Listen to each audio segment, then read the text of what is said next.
All right, let me show you a card trick. What a surprise, I'm gonna show you a card trick. Watch this. I'm gonna have my spectator select a card from this deck, but we're gonna do it this way. I'm going to drop them like this, and you're just gonna say stop. Okay, I'll give you an example. If you say stop there, then you would have stopped me here, and you would have ended up with the 9 of hearts. And if you would have stopped me, say there, might be a different card, like the 3 of hearts. Or if you would have stopped me there, you might have stopped me at the 7 of spades. Okay, you get the idea. You're gonna stop me at a random card, okay?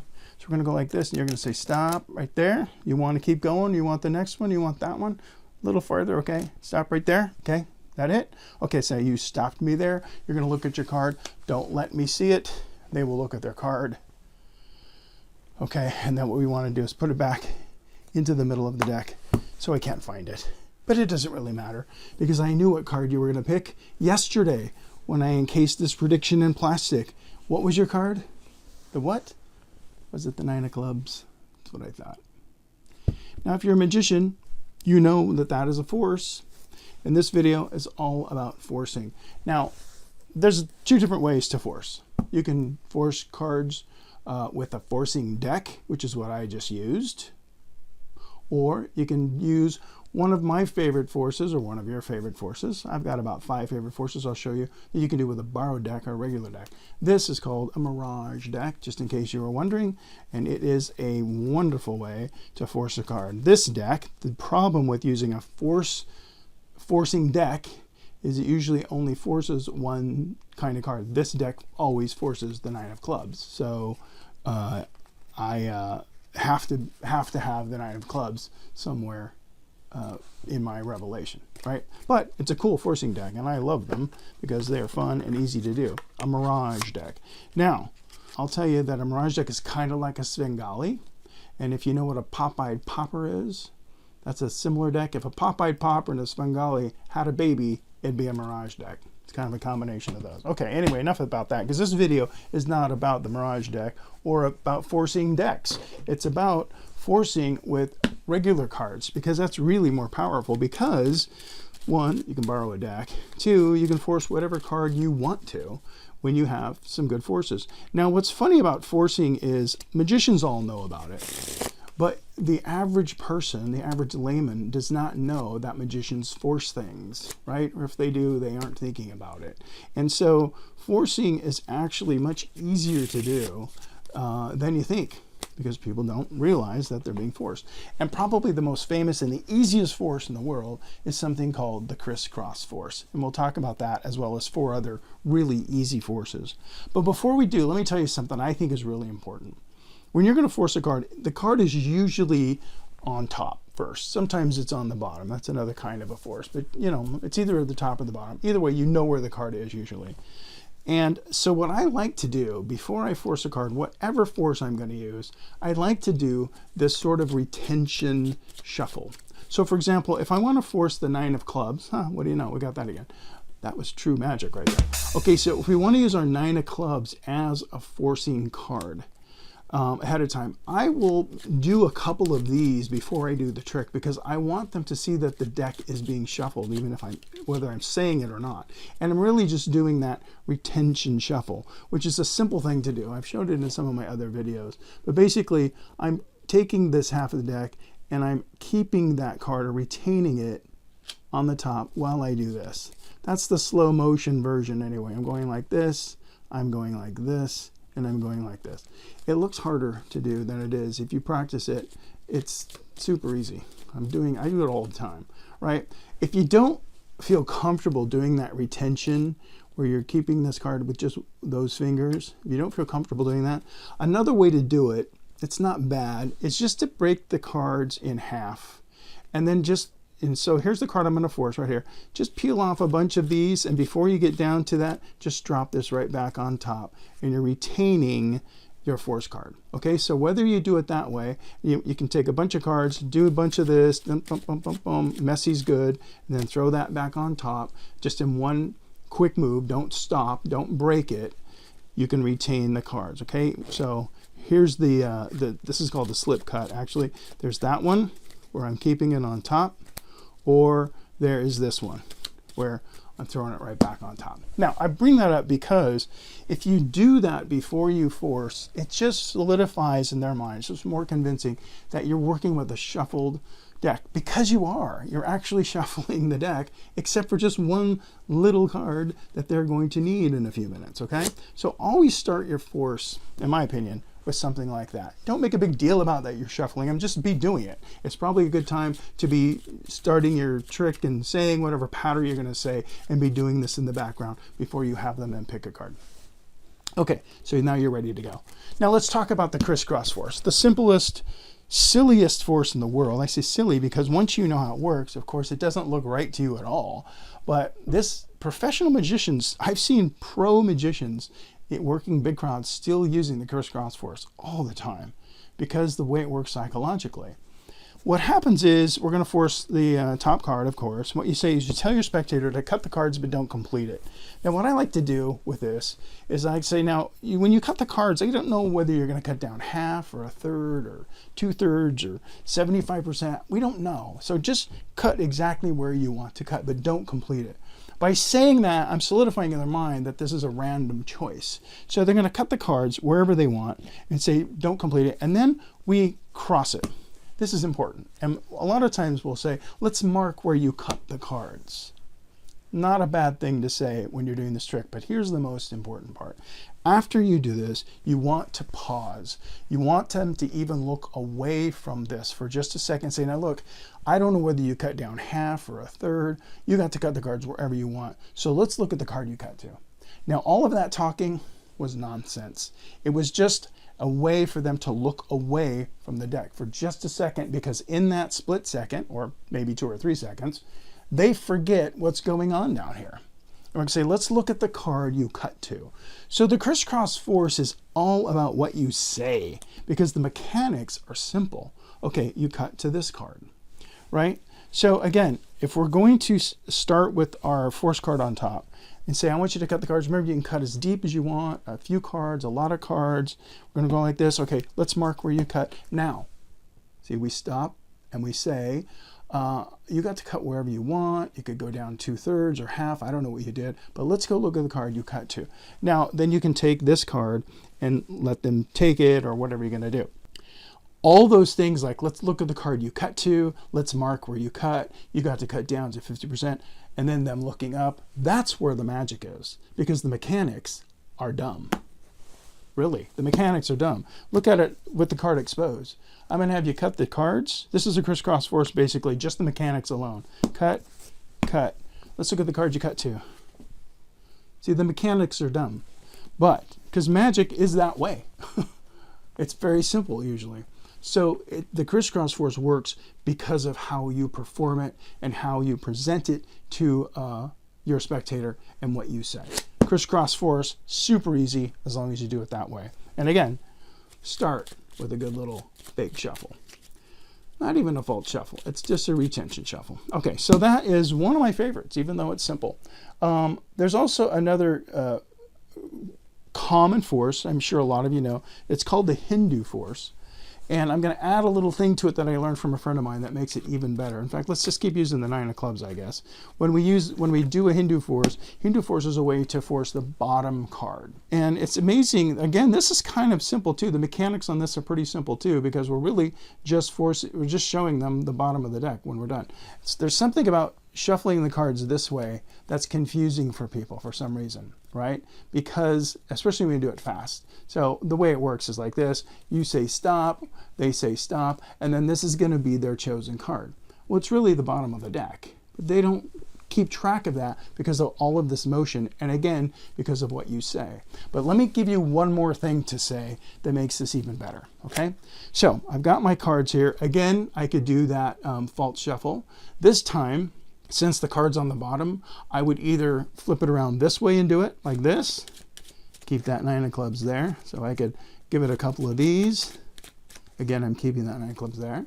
Or I could reverse it. I could move the 9 of clubs to the top, shuffle again, and move the 9 of clubs to the bottom, just like that. Really easy to do. I just think it's a good way to start. But now that I've got my force card on the bottom, I'm going to shuffle the cards. You tell me when to stop. We're going to go like this. They'll say stop. I'm going to say, want top or bottom? They say bottom, I say, okay, remember that card. Now just that one little line works. They say bottom, you show them the card. Let's try it again. Tell me when to stop. Stop. You want top or bottom? Top. Okay, look at that card.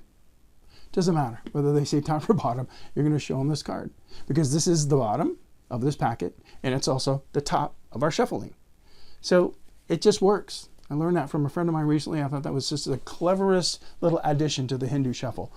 We go like this, say stop, stop. Okay, you want the top or the bottom? You want the bottom? Okay, remember that card. You want the top? Okay, remember that card. Again, there's a lot of psychology in magic, and that's a good example of it. Top or bottom is a good example of that psychology. All right, so those are two of the easiest, most common forces. Now, I'm going to show you a couple of them. This one's really easy too, and I don't use this very much, but it's kind of fun. And it's a way of forcing the top card, so we'll stick with our 9 of clubs. And a couple different ways you can do it. Again, this is where the shuffling will really matter. Okay, I'm going to shuffle the cards up, and I'm going to do this trick for this friend of mine here, or this spectator of mine here, this imaginary spectator. And I'm going to say, sir, would you help me? Okay, I'm going to have you select a card. We're going to do it in a funny way, though. I'm going to actually have you spell your name. What's your name, by the way? It's Larry. Larry, I want you to take the deck, and I want you to spell your name like this. I'm assuming this is how you spell it, Larry. Is that correct? Is that how you spell it? Okay.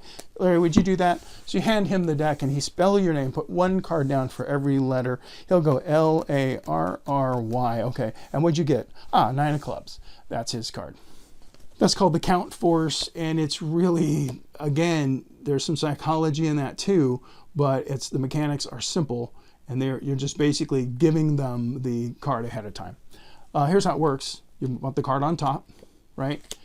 Whatever they're going to do, whether they're going to spell it or count a number, you're just going to do it first and then hand it to them so that they can do it, and you're setting them up. Here's what I mean. Let's do it with Larry again. Okay, I got the card on top. I'm going to say, Larry, what's your name? Larry, and all I'm doing is I'm doing it ahead of time. Now, they don't know I'm going to force a card, so this is okay to do. They think the cards are all mixed up.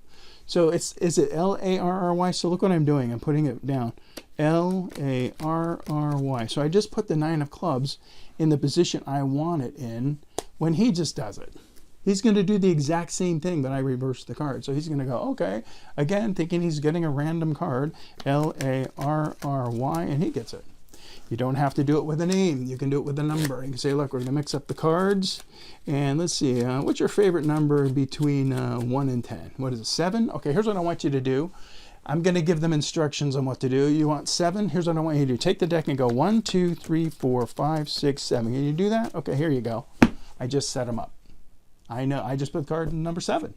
Right? Again, mechanics are pretty simple, but when we do it that way, it looks like it's been shuffled. We kind of do it quickly, and they go 1, 2, 3, 4, 5, 6, 7. They feel like they've got a random card. They picked the number, and the cards were shuffled, so that makes it even seem more random. That's called the count force. Kind of fun to do. I don't do it as often because the other ones are more practical, but that's a really easy one. So right there, you have 3 really good forces. That's all you need. Honestly, that's all you need is those 3 really good forces. But let's talk about 2 other forces. Now here's another, this one's a little bit harder to do, and I don't do it very often because it's a little bit messy, but it's still a good force. Let's see. Let's stick with our 9 of clubs so we don't get too confused here. I've got the 9 of clubs. This time this is a bottom force. My 9 of clubs is on the bottom. This is called a glide force, and I'm going to stand up.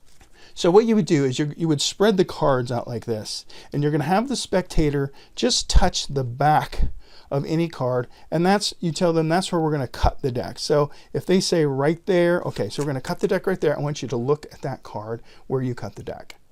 So you can see that I actually forced the bottom card. Let me show you the mechanics of that. Not quite as simple, but not too bad either.